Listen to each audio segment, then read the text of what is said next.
Assalamualaikum warahmatullahi wabarakatuh. My name is Muhammad Karsandi and I am from 9.6.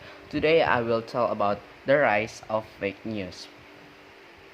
In December 2016, Edgar M. Welch drove 6 hours from his home to Washington, D.C., where he opened fire in a pizzeria with an assault rifle. He had previously read an online news story about the restaurant being the headquarters of a group of child abusers run by Hillary Clinton. He decided to investigate for himself. Fortunately, no one was hurt. The story about Hillary Clinton is one of the most famous examples of the growing phenomenon dubbed fake news. The conspiracy theory about the pizzeria began to appear on websites and social networks in late October, before the US election. This was quickly denounced by publications such as the New York Times and the Washington Post. However, many people thought that these papers were themselves lying for political ends, and instead of disappearing, the story snowballed. Tweets from Representative Stephen Smith of the 15th District of Georgia claimed that the mainstream media were telling falsehoods. Even though both his name and district were invented, the message was retweeted many times. A YouTube refutation of the New York Times article got 250,000 hits. Fake news stories can be hard to control for several reasons. Many people mistrust established news sources and others just don't read them. So, the debunking of a fake story by a serious newspaper or TV channel has limited effect.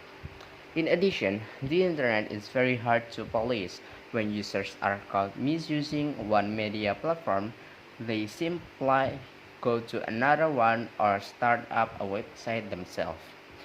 There are also various reasons why people create fake news.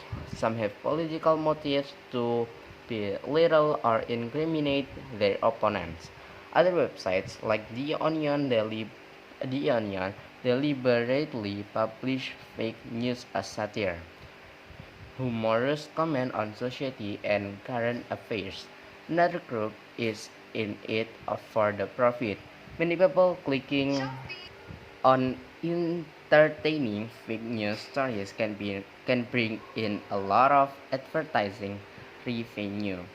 One man running fake news sites from Los Angeles said he was making up to 30,000 US dollar a month in this way.